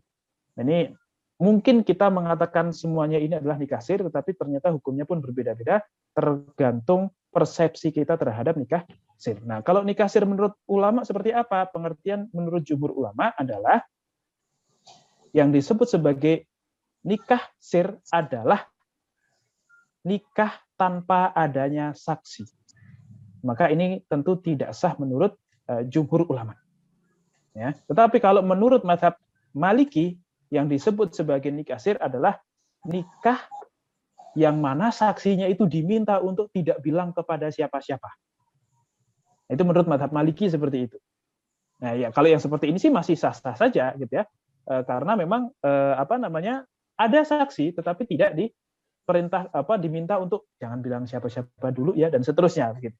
Maka ini masih sah-sah saja. Nikah tanpa diumumkannya. Tapi kalau akad tanpa saksi dari awal memang tidak ada saksi, maka ini adalah nikah sir yang hukumnya haram. Karena ketika kita buka kitab fikih dan kita membahas masalah nikah sir ini, jumhur ulama mengatakan hukumnya pernikahannya adalah batil atau fasid, tidak sah. Wah, ini bisa kaget kita. Berarti nikah itu ya harus pakai walimah, harus ke KUA, kalau enggak tidak sah gitu ya. Kenapa? Karena persepsi kita terhadap nikah sir dengan persepsi ulama itu berbeda. Maka kita harus kasih pengertiannya terlebih dahulu. Nah, karena memang a'linu hadzal nikah wadribu alaiha biduf gitu ya. Itu a'linu di sini kalau maksudnya adalah walimah, maka tentu hukumnya adalah sunnah saja. Kemudian yang berikutnya, kalau akad nikah tanpa dicatat di KUA atau tatanan sipil sah tanpa kekuatan hukum dalam aturan negara. Ini sah-sah saja, tetapi kasihan nanti kalau anak lahir tidak bisa membuat akte dan seterusnya. Oke, tentu kalau kemudian yang berikutnya, ini intinya adalah akta nikah itu penting begitu dan seterusnya ya, karena kalau tidak pasti akan terjadi hal-hal yang tidak diinginkan. Ya intinya begini, nikah itu yang syarat sahnya atau rukun-rukunnya itu hanya yang masalah agama tadi, yang dari sisi fikih. Sedangkan dilaporkannya ke KUA, didaftarkan ke KUA itu bukan merupakan syarat sah. Kalaupun tidak, nikahnya tetap sah. Tetapi itu adalah konsekuensi yang saya bisa katakan harus ya, seorang laki-laki harus mendaftarkan pernikahannya ke KUA. Jadi itu adalah konsekuensi wajib setelah kita menikah. Tapi kalau pas nikah kok nggak ada KUA, ya nggak apa-apa. Tetapi setelah itu tetap harus dilaporkan ke KUA. Supaya apa? Supaya tidak ada kedoliman yang ada. Karena biasanya orang menutupi dari KUA itu karena alasan ingin menyembunyikan sesuatu, karena alasan ingin melakukan sesuatu yang bisa dikatakan itu tidak disetujui gitu ya oleh beberapa pihak gitu. Ingin mencurangi, ada keinginan untuk mencurangi. Tetapi kalau tidak menghadirkan KUA itu hanya masalah teknis misalnya, di kampung susah lah, di sini nikah nggak pakai KUA. Dari dulu nggak ada yang pakai KUA. Tapi ya walimah tetap gitu ya. Tapi karena memang mungkin belum ada kantor KUA di situ, di satu pulau terpencil di mana begitu, akhirnya nikah aja tanpa didaftarin. Nah, itu satu hal yang kemudian tidak menjadi masalah sebenarnya. Yang akan menjadi masalah itu kalau ada niatan untuk mensurat. Kemudian yang berikutnya adalah menikahi wanita hamil. Nah, maka dibagi menjadi dua. Hamilnya sebabnya apa? Apakah sebab zina atau sebab selain zina? Hamil bukan sebab zina atau hamil sebab zina. Maka kalau kita bahas dari yang bukan sebab zina dulu ya, terhadap siapa? Yang menikah itu siapa? Apakah suami lamanya ataukah suami baru? Kalau suami lama gitu ya, maka ada 3 kondisi. Yang pertama, apakah dia talak roj'i, ataukah talak bain sughro, ataukah talak bain kubro. Talak roj'i itu adalah talak 1 dan 2 yang masih dalam masa iddah. Itu namanya talak roj'i. Namanya talak roj'i. Jadi mentalak istrinya dengan talak pertama, gitu ya, dengan iddah 3 kali suci, begitu ya. Nah ini baru masuk ke haid yang kedua misalnya. Oh berarti masih masa iddah. Maka kalau hamil ya berarti nggak haid ya, tapi belum lahir anaknya. Gitu ya. Istrinya sedang hamil, ditalak atau mentalak istrinya, setelah ditalak ternyata si istri itu baru bilang, "Mas, saya itu hamil loh," gitu. Apakah tega masih mentalak saya? Itu maka boleh untuk dirujuk tanpa akad selama talaknya masih talak 2, maksimal 2 dan belum sampai lahir anaknya. Itu boleh rujuk tanpa akad. Yang berikutnya, kalau sudah talak bain sughro, misalnya istri ditalak ketika hamil, gitu ya. Kemudian dia itu melahirkan. Nah, setelah itu boleh nggak menikah? Ya, ini sudah sebenarnya sudah bukan hamil lagi ya. Ya, maka boleh tapi dengan akad baru. Kalau talak bain sughro. Talak bain sughro itu adalah talak 1 atau talak 2 tetapi sudah habis masa iddahnya. Kemudian yang ketiga, talak bain kubro. Talak bain kubro itu ketika sudah ditalak 3 kali. Maka boleh untuk dinikahi lagi dengan tahlil nikah. Boleh untuk dinikahi oleh suami lamanya, ya. Ketika punya istri sudah ditalak 1, rujuk, talak 2, rujuk, talak 3, maka sudah tidak bisa rujuk lagi kecuali dengan tahlil, yaitu si istri menikah lagi dengan suami barunya. Kemudian setelah menikah dengan suami barunya, dia harus talak lagi, kemudian habis masa iddahnya, baru setelah itu dinikahi lagi oleh suami pertamanya. Yang mana ini sangat susah terjadi gitu ya, kalau sudah talak 3 itu sudah sangat susah untuk kembali. Kemudian kalau dari suami baru, maka boleh setelah masa iddah selesai, yaitu setelah melahirkan. Ya, ini jelas ya, kalau belum selesai masa iddah ya tidak diperbolehkan. Wala ta'zimu 'uqdatan nikahi hatta yablughal kitabu ajalah. Dan janganlah kalian melangsungkan pernikahan sampai ketentuan waktunya, gitu ya. Hingga telah sampai pada ketentuan waktunya. Hatta yablughal kitabu ajalah, sampai habis masa waktunya. Maksudnya masa iddahnya. Dan iddahnya orang yang hamil itu adalah wa ulatul ahmali ajaluhunna ayyadna hamlahun. Dan perempuan-perempuan yang hamil masa iddah mereka itu adalah sampai mereka melahirkan. Ya, wa ulatul ahmali ajaluhunna ayyadna hamlahun. Oke, kalau suami baru boleh setelah masa iddah selesai. Berarti sudah bukan hamil juga. Kemudian yang berikutnya, kalau hamilnya sebab zina, ya, maka nih, madhab Maliki dan Hambali mengatakan haram sebelum melahirkan. Ya, dengan dasar dalil, la tuta'u hamilun hatta tadha. Tidak boleh wanita hamil itu digauli dan dinikahi, maksudnya di sini, sebelum melahirkan. Tetapi kalau madhab Hanafi dan Syafi'i itu sudah boleh untuk dinikahi. Ya, li'annal man'a fi nikahil hamil hamlan tsabitan nasabi li hurmati ma'il wat'i wala hurmata lima izina bidalil annahu la yathbutu bihin nasab. Nah, kenapa? Karena perempuan yang sedang hamil itu masa iddahnya itu adalah sampai melahirkan. Kenapa kok harus menunggu melahirkan baru boleh menikah lagi? Untuk melindungi nasabnya. Jadi supaya tidak membingungkan gitu ya. ini anaknya siapa? Apakah dari suami pertama atau dari suami kedua? Kalau dilihat dari sejarahnya dari suami pertama, tetapi lahirnya ketika si istri sudah menjadi istrinya si suami kedua. Nah, ini kan membingungkan gitu ya. Memang si air maninya atau yang membuahi adalah suami pertama, tetapi lahir kok di kondisi atau di dalam pernikahan suami kedua. Nah, ini akan membingungkan statusnya. Maka tidak diperbolehkan yang seperti ini. Nah, itu tujuannya adalah untuk menghormati nasab. Tetapi perempuan yang melakukan zina kemudian hamil itu tidak ada nasab. Buktinya, kalaupun dia hamil di luar pernikahan, tidak bisa dinasabkan kepada bapaknya. Kan seperti itu ya, tidak bisa dinasabkan kepada bapaknya. Maka di sini tidak ada lagi dalil yang melarang untuk menikahi perempuan yang hamil sebab zina. Karena al-waladu lil firasi walil ahiril hajar. Anak dinasabkan pada firos. Dan bagi pezina hukumnya adalah rojam. Anak dinasabkan kepada firos atau tempat tidur itu maksudnya apa? Jadi yang namanya anak itu dinisbatkan kepada bapak atau kepada suami dari perempuan tersebut. Meskipun anaknya itu lahir bukan dari dia. Jadi contohnya begini.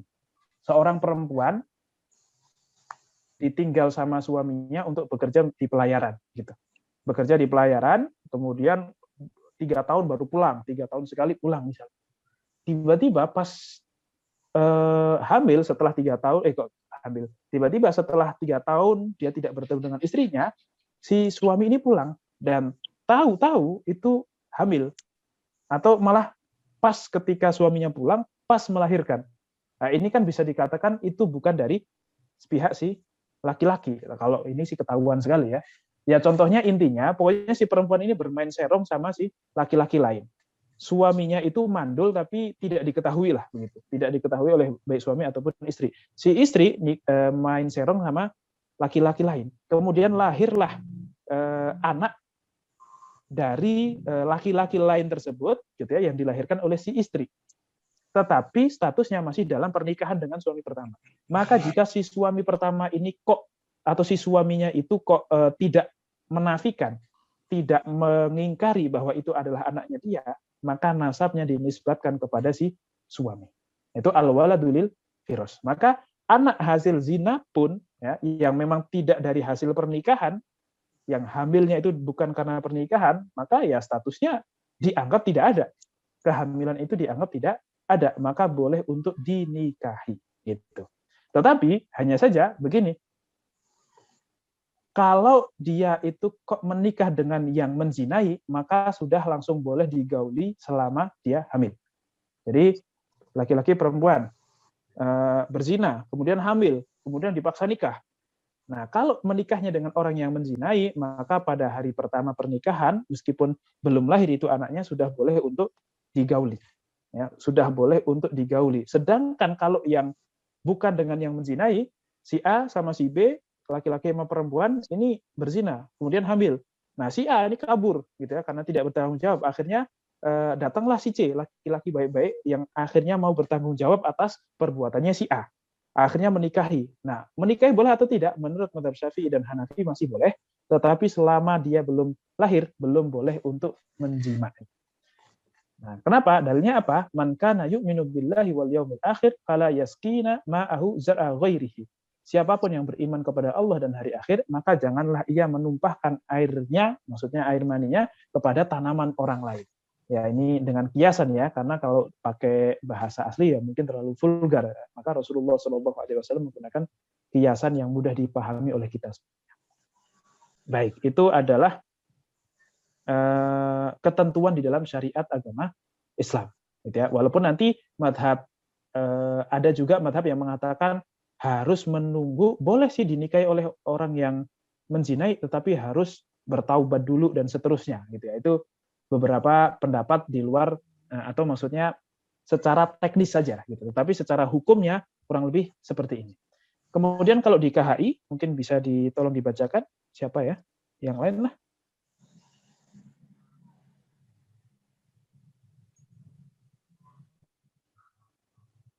Dani tadi sudah berbicara yang mufidah. Nah, Apakah sedang standby? Iya Ustaz. Hmm? Oke. Suaranya kedengeran ya? Ya. Oke, kompilasi hukum Islam bab 8 tentang kawin hamil. Pasal ke-53. 1. Seorang wanita hamil di luar nikah dapat dikawinkan dengan pria yang menghamilinya. 2. Perkawinan dengan wanita hamil yang disebut pada ayat 1 dapat dilangsungkan tanpa menunggu lebih dahulu kelahiran anaknya. Ketiga, dengan dilangsungkannya perkawinan pada saat wanita hamil, tidak diperlukan perkawinan ulang setelah anak yang dikandung lahir. Ya, oke. Berarti kira-kira KHI ini lebih mengambil pendapat siapa?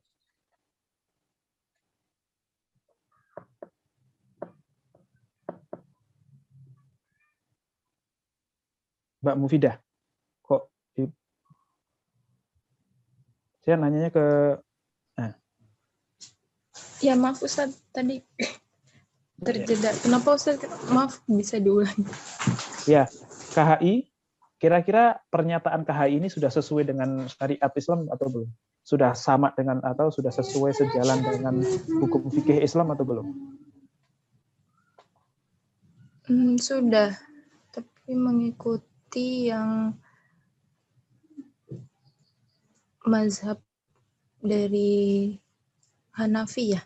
Hanafi dan Syafi'i. Syafi'i, ya. Ya, jadi kurang lebih seperti itu. Memang tidak mengakomodir semua madhab, karena ya memang ada 2 madhab begitu ya.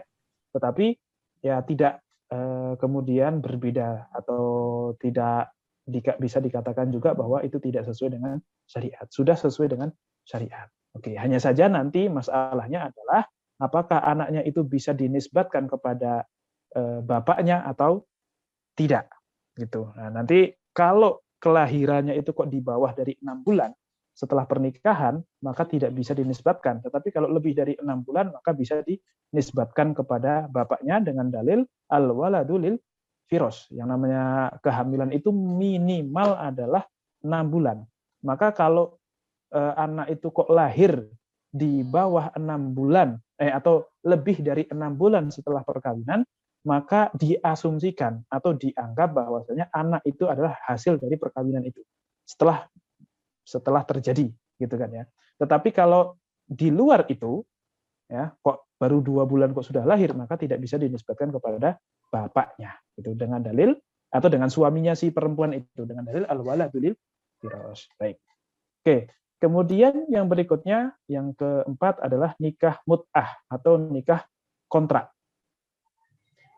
Pengertiannya secara istilah adalah ayyakula rajulu li imra'atin atamatta'u bika kada muddatan bikada minal mal.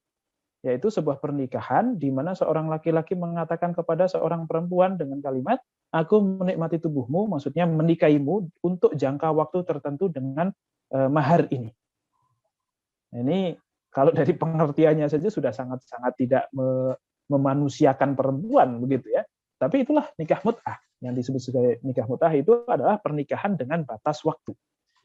Kemudian, bukan mut'ah di dalam talak atau mut'ah di dalam haji. Karena di dalam pernikahan, kemarin sudah kita bahas atau belum ya? Ya sudah pernah disinggung lah. Di dalam pernikahan pun ada mut'ah. Yang dimaksud mut'ah di dalam pernikahan itu apa? Adalah pemberian bekas suami kepada istri jika dijatuhi talak ya, berupa benda atau uang yang lainnya dan yang lainnya gitu. Jadi di dalam pernikahan itu disunahkan bagi seorang suami yang menceraikan istrinya untuk memberikan mut'ah, untuk memberikan uang pelipur lara lah ya, harta pelipur lara lah. Ya kamu kasihanlah gitu ya, saya ceraikan, kita sudah nggak bisa sama-sama lagi, tapi ya kita cerainya baik-baik, ya udahlah, ini ada 50 juta ya buat pelipur lara lah, buat me time lah, supaya kamu nggak sedih-sedih amat, biar gampang move on-nya dan seterusnya. Itu juga disebut sebagai mut'ah. Mut'ah itu pemberian atau sesuatu yang bisa dinikmati. Nah, tetapi yang diberikan oleh bekas suami, mantan suami kepada istri yang ditalaknya. Itu kalau di dalam pernikahan. Tapi kalau mut'ah di dalam haji, maksudnya adalah haji tamattu.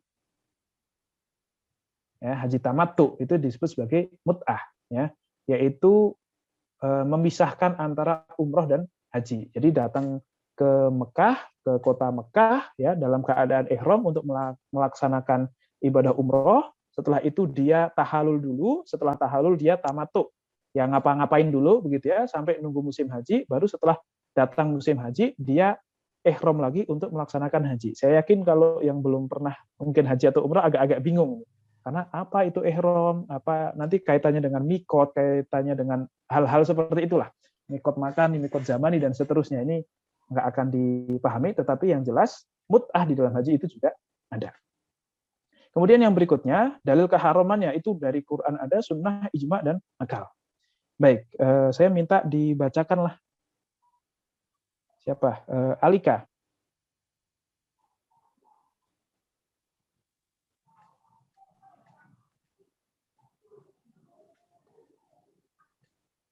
Halo? Alika Mahardika. Oh, lagi sibuk mungkin. Nisa Gunadi. Nisa Gunadi bersama lagi standby bersama kita.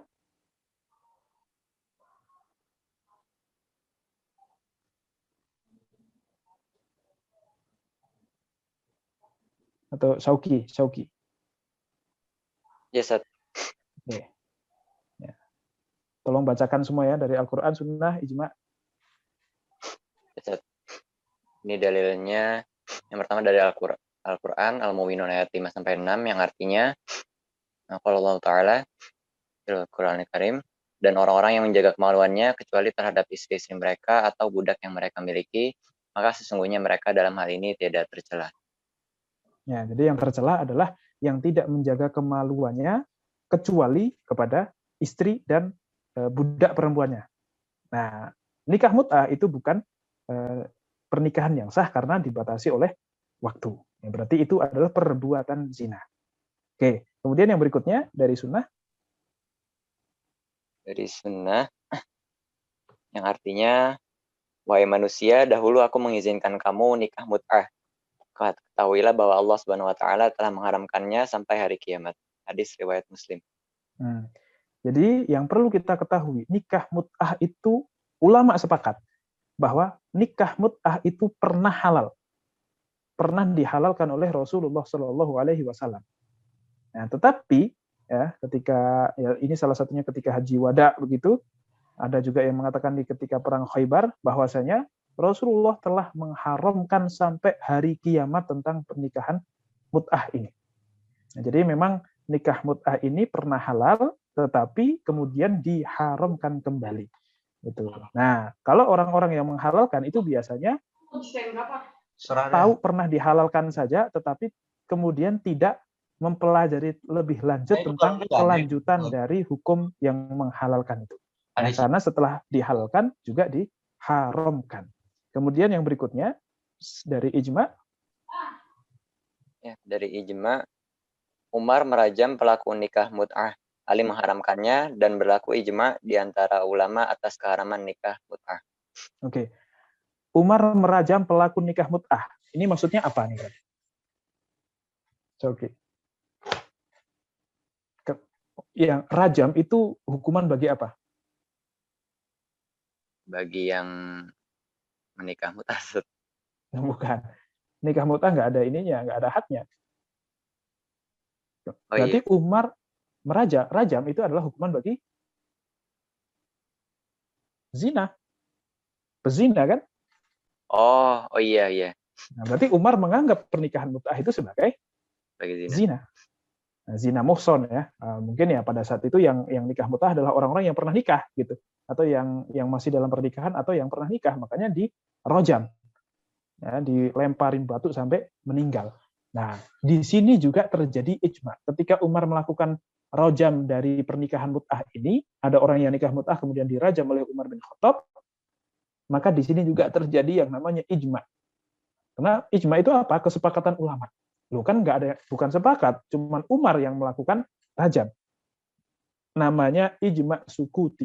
Karena ketika kepemimpinan Umar dan Umar merajam orang-orang yang melaksanakan nikah mut'ah ini, tidak ada satupun sahabat yang mengingkari perbuatan Umar. Berarti semua sahabat setuju. Meskipun tidak mengatakan saya setuju, tetapi itu sudah dikatakan semua sahabat pada saat itu sepakat atas keharuman nikah mut'ah, atau minimal sepakat atas apa yang dilakukan oleh Umar bin Khattab, yaitu menganggap bahwa orang yang melaksanakan nikah mut'ah sebagai perbuatan zina sehingga berhak untuk dirajam.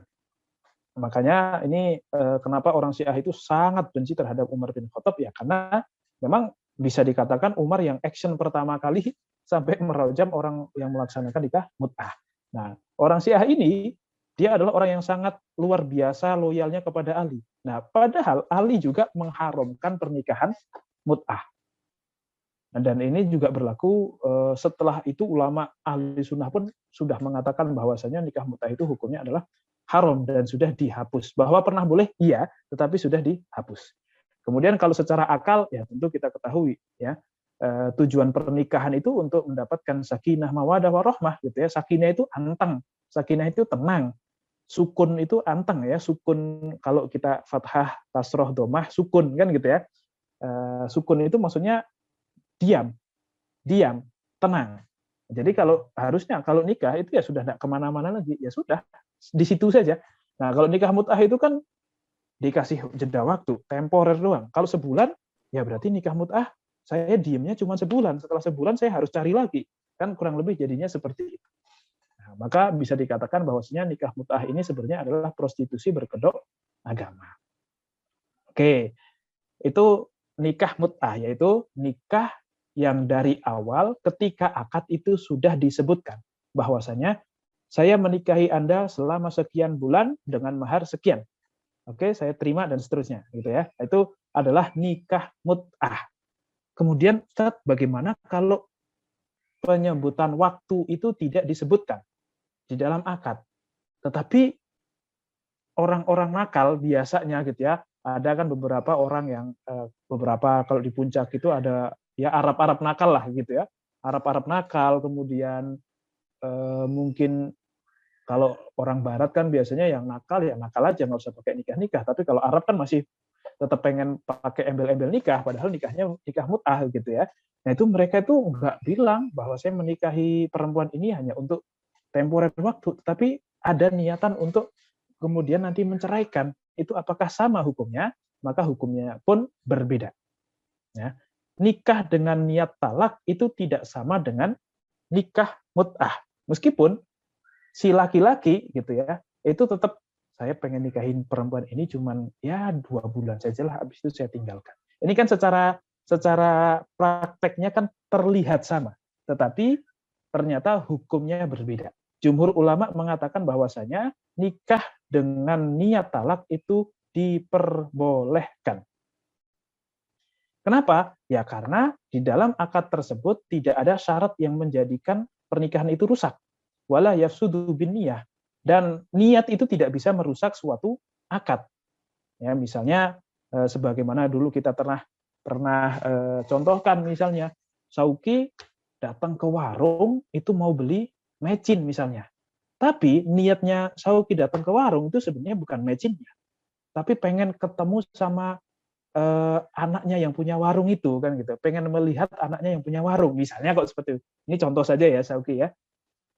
Nah ini kan niatnya bukan untuk beli, gitu ya. Niatnya untuk cuman pengen ketemu saja gitu kan, atau pengen melihat saja begitu, karena pengen mengkhidbah dia, tapi dia sedang ibaratnya scouting begitu ya, pengen ngincer nih kira-kira cantik beneran nggak sih, pengen saya lihat karena saya pengen kok kayaknya berminat dan seterusnya, pengen saya ketahui bagaimana kesehariannya dan seterusnya. Akhirnya sering ke warung itu, ya entah beli mecin lah, entah beli lilin lah, pokoknya beli-beli hal-hal yang nggak penting gitu misalnya ya. Itu untuk melakukan itu, apakah menjadikan jual beli mecin, jual beli lilin itu tidak sah? Ya tetap sah. Ya, namanya niat itu tidak dianggap di dalam suatu akad.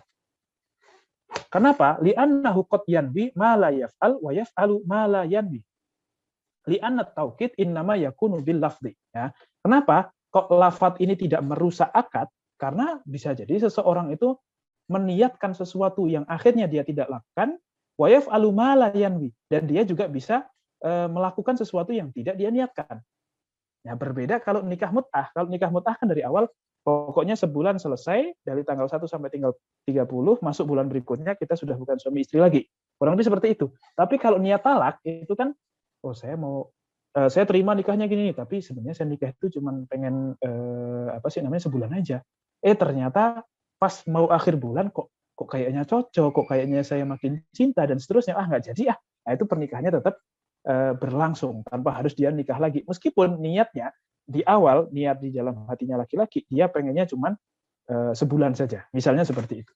Wali anna tauqita innama yakunu bil lafzi, dan yang namanya pembatasan waktu di dalam pernikahan itu hanya berlaku atau hanya akan ada efeknya ketika terucap. Tetapi kalau hanya diniatkan itu tidak akan berefek. Itu menurut jumhur ulama. Sedangkan menurut mazhab Syafi'i hukumnya adalah makruh, yukrahu dan nikah khurujan min khilafi man abtalahu. Sebenarnya mazhab Syafi'i juga mengatakan sah, tapi makruh kalau pernikahan tersebut kok tetap dilaksanakan. Kenapa? Untuk menghindari perbedaan pendapat bagi yang mengatakan hukumnya adalah terlarang. Ya. Karena nanti di dalam mazhab Hambali, meskipun hanya niat itu bisa merusak akad nikah. Yukrahu dan nikah khurujan min khilafin man abtalahu. Ya. Lebih baik tidak dikerjakan. Supaya apa? Supaya ya tidak bertabrakan dengan mazhab Hambali yang mengatakan haram. Kurang lebih seperti itu dalilnya. Kemudian kalau mazhab Hambali mengatakan haram karena di dalam kitab Al-Mughni dikatakan butlani hadan nikah bi'tibari annahu suratun min suwari nikahil mut'ah. Ya. Bahwasanya pernikahan ini hukumnya tidak sah karena itu termasuk salah satu bentuk daripada nikah mut'ah. Meskipun tidak terucap di mulut, tetapi pernikahannya hanya akan terjadi untuk waktu yang tertentu saja. Ini suaranya kok terulang ya?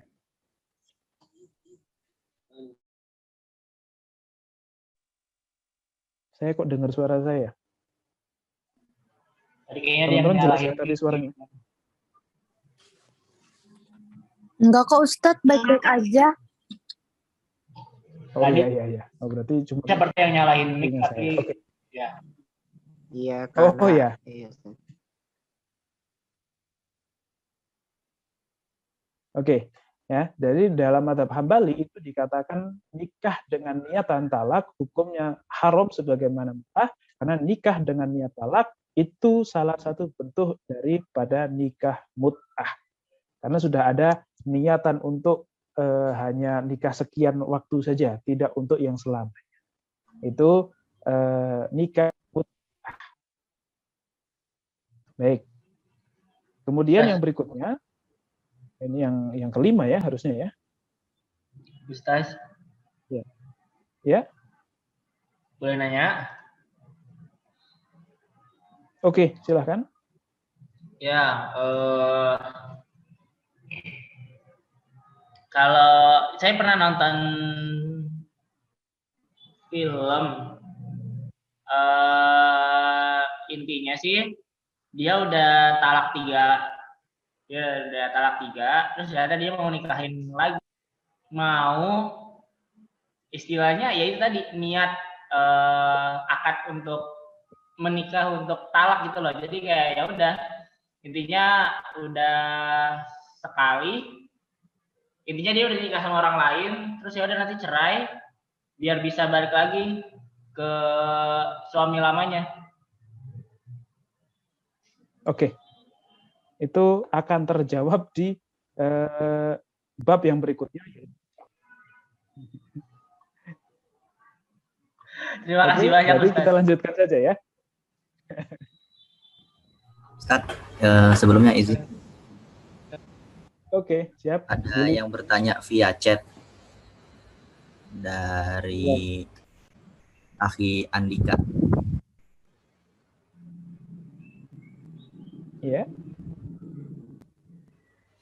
Tentang waris Ustadz, bagaimana Ustadz? Iya. Ya, monggo silahkan. Oh, jadi ini ya. Oh iya. Silakan Anda. Terkait masalah waris dari anak hasil zina. Kan tadi disebutkan kalau anak yang dilahirkan dinasabkan pada bapaknya dengan kondisi si perempuan sudah menikah. Apakah si anak tetap mendapatkan hak waris? Kalau kondisi si perempuan belum menikah lalu menikah dengan yang lainnya, dan memang bapaknya secara biologis, apakah warisnya tetap diberikan atau si... Soalnya saya terdengar kalau anak hasil zina kehilangan hak warisnya, sebab tadi kehamilannya si perempuan dianggap tidak ada dan si anak dinisbatkan pada tempat terpancarnya air atau tempat tidur. Oke, baik. Jadi begini. Tadi ya, waris itu masalahnya dengan nasab. Kalau memang anak ini kok bisa dinasabkan kepada seseorang, maka ya dia ahli warisnya. Meskipun secara biologis bukan. Misalnya begini ya, tadi kalau ya misalnya sudah terjadi pernikahan nih antara A dan B, si B perempuan, ya. Nah si perempuan ini ternyata dia selingkuh dengan si C di dalam pernikahannya si A. Kemudian dari perselingkuhannya dengan si C ini dia lahir anak. Nah sama si A itu tidak diingkari bahwa itu adalah anaknya dia, ya. Karena mungkin ya tidak tahu dan seterusnya gitu ya. Padahal secara biologis itu adalah anaknya si C. Tetapi karena lahir dalam pernikahannya dengan si A, dan si A tidak mengingkari hal itu, maka anak yang lahir dari si B ini, ya, meskipun sebenarnya tidak tahu apakah dari si C atau dari si A, itu tetap dinisbatkan kepada si A, dan ketika si A meninggal, maka si anak akan tetap mendapatkan warisan. Meskipun bahkan mungkin terbukti secara klinis bahwa dia bukanlah anaknya, bukan anaknya, gitu. Itu seperti itu. Pokoknya kalau bisa dinisbatkan kepada si seorang laki-laki, maka ya itulah ini. Tapi yang berikutnya, kalau dia bapak biologisnya, tetapi tidak bisa dinisbatkan kepada dia, ya, misalnya hamil dulu, setelah umur 6 bulan kehamilannya dia baru nikah. Nah, nikah baru 3 bulan sudah brojol. Maka tidak bisa dinisbatkan kepada bapak meskipun itu adalah bapak biologisnya. Nah, maka ketika tidak bisa dinisbatkan, maka tidak mendapatkan warisan. Gitu. Jadi nasab ini tidak hanya masalah nanti wali, bukan hanya masalah bin, karena kita juga nggak pernah pakai bin kan di sini kan, jarang banget kita di sini pakai bin. Tetapi masalah di sini adalah masalah warisannya itu seperti apa, siapa yang berhak mewarisi, siapa yang tidak berhak mewarisi, dan seterusnya. Karena tidak setiap anaknya istri itu adalah anaknya suami. Berarti kalau bukan anaknya suami, bukan ahli warisnya suami. Kan bisa jadi suami punya anak dari 2 istri. Istri pun bisa jadi punya anak dari 2 suami. Dia nikah dengan pernikahan yang pertama, punya anak 1, kemudian cerai. Nikah lagi dengan dengan istri suami yang kedua, punya anak lagi 1. Nah ini ketika maka kedua-duanya adalah ahli waris si perempuan, ibunya. Tetapi kalau bapaknya, nah itu ahli warisnya ya bapak, anaknya saja gitu. Bukan anak istrinya, bukan semua anak istrinya, tetapi anak istri yang dari dia saja. Nah, anak istri yang bukan dari dia, maka ahli warisnya bukan kepada dia. Gitu. Bisa difahami ya? Ini dari siapa tadi? Adnan. Siapa? Andika. Andika. Oh, Andika. Saya terlihat cuma AN-nya doang. Baik. Oke. Cukup jelas ya? Semoga bisa difahami ya sampai di sini ya. Atau ada lagi yang lain? Sebelum kita menjawab pertanyaan dari Dani.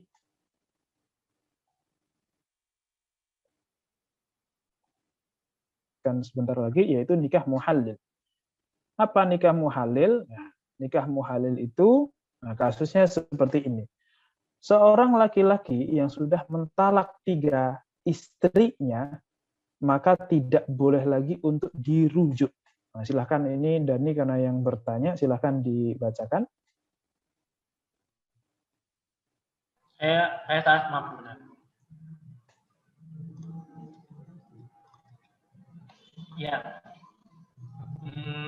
Sorry. Kemudian jika si suami mentalaknya, maka perempuan itu tidak lagi halal baginya hingga dia kawin dengan suami yang lain. Kemudian jika suami yang lain itu menceraikannya, maka tidak ada dosa bagi keduanya untuk kawin kembali jika keduanya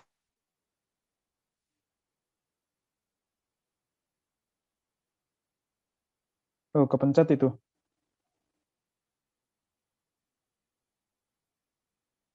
Nggak ada suaranya, Dani.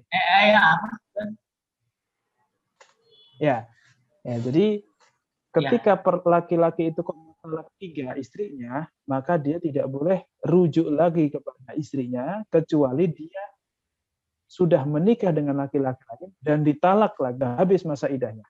Dan jika mereka berdua kok berpendapat akan dapat yuqima hududallah, akan bisa menegakkan syariat-syariat Allah, maksudnya akan bisa memperbaiki hubungan gitu, ya maka silakan menikah lagi dengan suami yang pertama.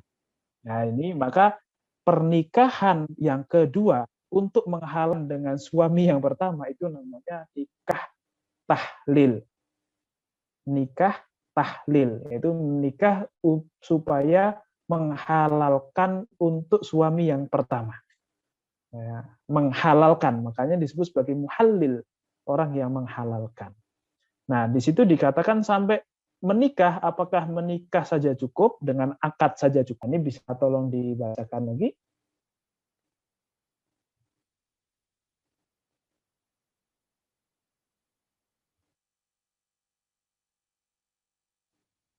Oke. Oke, saya baca sendiri ya. Ja'at imra'atu Rifa'ah al-Quradi ya Nabi sallallahu alaihi wasallam faqalat kuntu 'inda Rifa'ah. Datang seorang perempuan, ya, istrinya Rifa'ah kepada Nabi Muhammad sallallahu alaihi wasallam. Dia berkata, saya dulu itu menjadi istrinya Rifa'ah, fatallaqani fa'abatta tolaki. Kemudian Rifa'ah itu mentalak saya sampai tolak bain, begitu. Fatazawwajtu Abdurrahman ibn Zubair. Kemudian saya menikahi Abdurrahman bin Zubair. Faqala aturidina an tarji ila Rifa'ah. Terus Rasulullah itu tahu bahwasanya istrinya Rifa'ah itu kelihatan pengen balikan lagi sama Rifa'ah gitu ya, karena memang mungkin sangat cinta, meskipun sudah tarik ulur gitu ya, sudah ditalak sampai 3 kali pun ternyata masih belum kapok, pengen kembali ke Rifa'ah.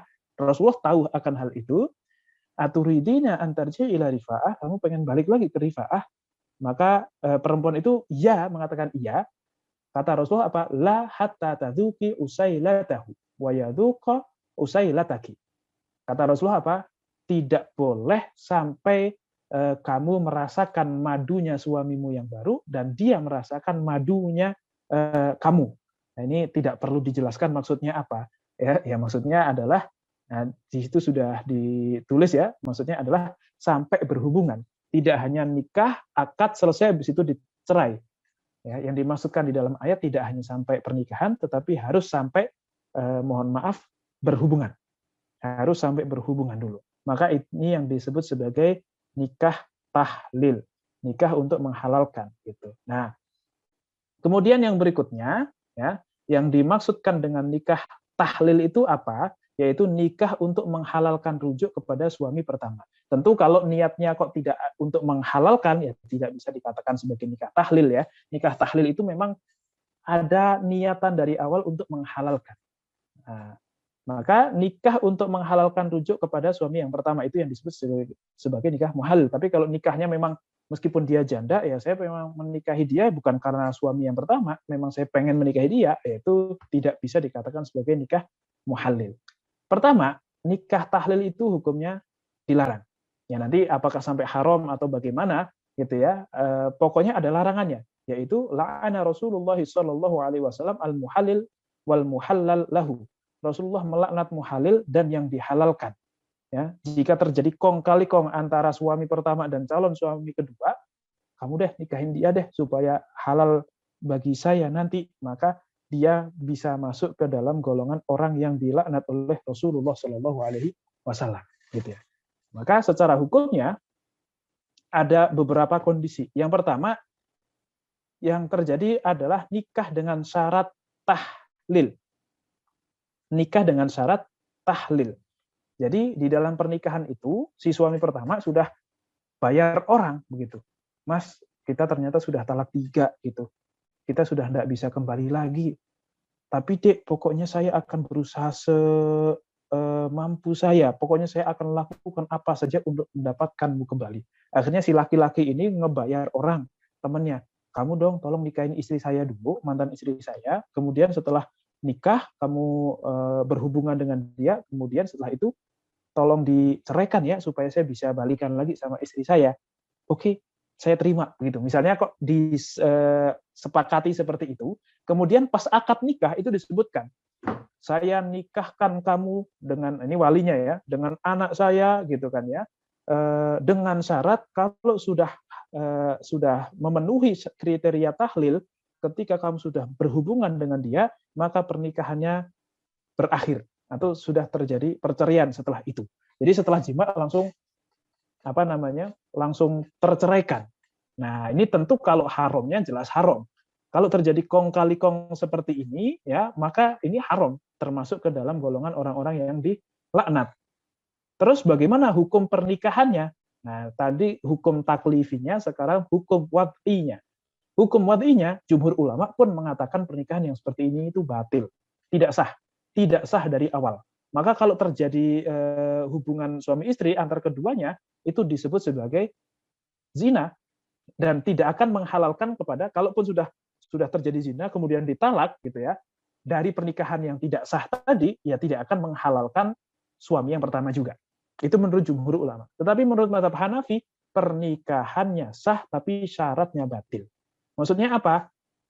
Ya pernikahan dengan konsep seperti itu, dengan akad yang disebutkan syaratnya adalah tahlil, itu sah pernikahannya, dan syaratnya batil. Tetapi syarat itu tidak berlaku. Nikahnya sah, syaratnya nggak berlaku.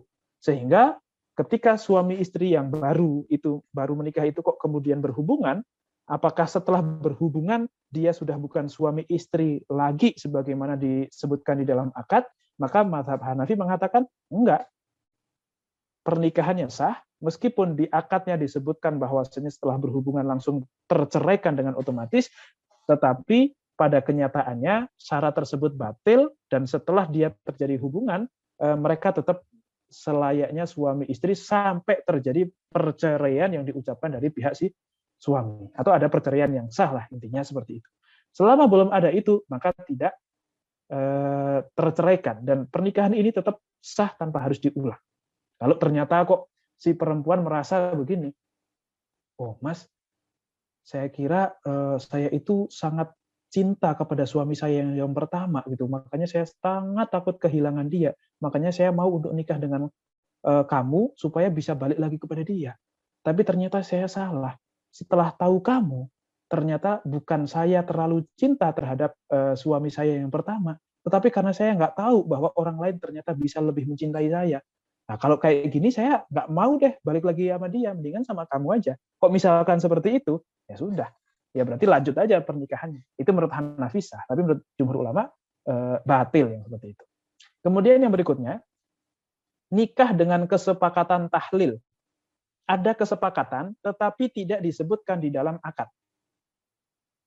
Ada kesepakatan, tetapi tidak disebutkan di akad. Ya. Jadi si suami atau si istri memang sudah merencanakan ini untuk ada suami baru, begitu ya, ada pernikahan baru, gitu ya. Terus sudah kong kali kong di belakang, tetapi ketika akad itu tidak disebutkan, bahwasanya ya kayak nikah biasa saja. Maka menurut Hambali dan Maliki itu dari awal batal, tetapi menurut Hanafi dan Syafi'i tetap sah, meskipun hukumnya makruh di dalam mazhab Syafi'i ini, gitu ya. Yang seperti itu hukumnya tetap makruh. Sama seperti tadi, pernikahannya tetap berlangsung sampai ada cerai yang memang disahkan di dalam syariat, ya, bukan cerai yang dipaksa oleh suami pertamanya. Loh, kok ternyata saya tunggu sudah 2 hari kok nggak diceraikan, kok nggak kunjung diceraikan gitu, kok malah sampai berlibur kemana-mana berdua, ini gimana? Pokoknya sesuai dengan kesepakatan awal, saya sudah bayar kamu, wahai suami yang baru, ceraikan sekarang. Nah, misalnya kok ditodong gitu harus menceraikan, itu kan jadi tidak sah perceraiannya. Kalaupun si suami bilang, oke saya talak istri saya yang baru ini, itu tetap tidak sah. Yang seperti itu tetap tidak sah gitu ya, dan pernikahannya tetap berlangsung. Meskipun si suami yang pertama kebakaran jenggot kan akhirnya, lo kok malah sama dia lama gitu misalnya. Ya sudah. Nah, menurut mazhab Hanafi dan Syafi'i sah. Kenapa? Karena tidak disebutkan di dalam akadnya. Yang terakhir adalah niat nikah dengan niat tahlil. Tapi tidak ada kesepakatan sebelumnya. Jadi memang mungkin melihat temannya yang terjadi perceraian ini kok kasihan si suaminya jadi kayak gitu, si istrinya juga kok jadi kayak begitu. Adalah saya nikahin aja dulu, saya ingin membukakan jalan buat mereka berdua. Misalnya kok seperti itu, setelah saya nikah saya ingin ceraikan istri saya itu, maka kembali seperti yang tadi. Jumhur ulama mengatakan hukumnya sah, tetapi mazhab Hambali tetap mengatakan haram. Jadi nikah dengan niat tahlil, tapi dari satu sisi tanpa ada kompromi sebelumnya, itu ya sah-sah saja. Tetapi mazhab Hambali mengatakan hukumnya tetap haram. Ya, ini intinya nikah dengan niat tahlil, gitu ya. Kalau yang tadi adalah nikah dengan kesepakatan. Jadi kedua belah pihak sudah sama-sama niat bahwa pokoknya setelah ini kita mau cerai ya, gitu ya. Setelah saya bisa halal untuk yang pertama, kita cerai, tapi di akad tidak disebutkan. Itu hukumnya berbeda lagi. Baik, ini adalah nikah muhallil. Oke, saya kira ini adalah nikah-nikah yang bermasalah, gitu ya, yang mungkin populer di kalangan kita, dan semoga juga bisa menjawab pertanyaan dari Dani tadi. Oke, saya kira cukup untuk pertemuan kali ini, untuk materinya. Setelah ini silahkan kalau ada yang mau ditanyakan. Silakan ke teman-teman jika ada yang mau bertanya. Mungkin Dani gimana, udah terjawab tadi pertanyaannya?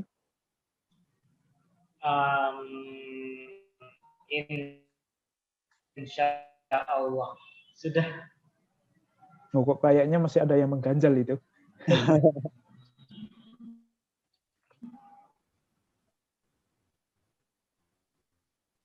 Alhamdulillah ya kalau sudah. Enggak sih, maksudnya yang niat ya Ustaz. Jadi kan kalau kesepakatan intinya udah terjadi semacam ya apa sih namanya, ya kesepakatan. Kalau niat berarti kan misalnya dalam hatinya ya dia setelah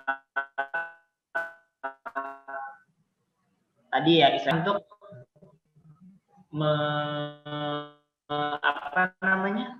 menceraikan itu gitu. Ya udah intinya ini paham Ustaz. Iya, Insya Allah paham. Ya, kan ya bisa dibedakan dong.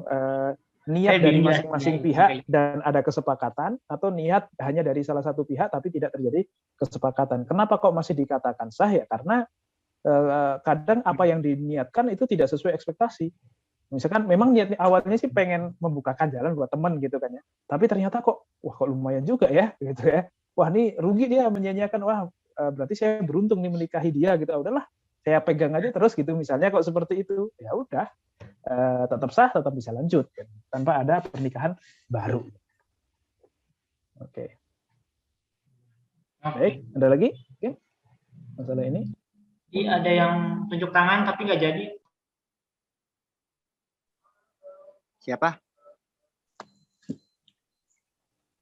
Saya Kak Irfan. Ya Teh Fai, silakan Teh. Sebenarnya nggak sengaja sih tadi. Bentar. Saya sebenarnya nggak gitu paham yang pas bagian nikah wanita hamil yang di apa sih namanya tuh dinisbatkan ke tidur itu. Nah, sebentar. Ini pemahaman saya kayaknya perlu koreksi deh. Ya. Gimana? Saya nangkepnya gini, Ustadz. Jadi misal wanita yang tadi yang hamil itu tadi terus dinikahi oleh orang menghamilinya ataupun yang tidak menghamilinya, itu semisal ternyata anaknya lahir setelah pernikahan berusia 6 bulan, itu tuh tetap dinisbatkannya ke yang menikahinya ya, mau yang menghamilinya ataupun yang enggak kayak gitu. Bener bisa. Jadi gini, ketika memang si laki-laki itu kok memang tidak menafikan itu dari dirinya, maka itu akan menjadi anaknya dia. Terutama kalau itu dengan syarat minimal pernikahan adalah 6 bulan. Jarak antara pernikahan dengan hamil dengan lahir ya. Itu adalah minimal 6 bulan karena itu waktu minimal kehamilan. Kalau kurang dari itu ya sudah dipastikan bukan dari situ gitu. Itu sudah tidak memenuhi syarat. Oh, berarti kalau misal kayak gitu segala hal yang berhubungan dengan nasab, misal kayak perwalian menikah, warisan dan segala macamnya itu nanti misal anaknya perempuan tetap ke itu juga ke yang menikahi ibunya itu tadi Ustadz. Mau iya, yang bisa. biologisnya atau enggak? Iya, bisa seperti itu. Oh, iya. Oke. Oke Ustadz, sudah dimengerti. Terima kasih Ustadz.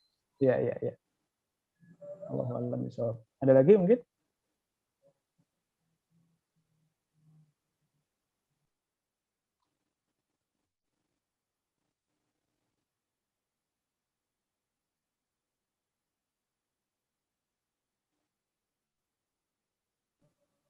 Ada lagi yang lain? Kalau tidak ada berarti bisa dicukupkan. Mungkin.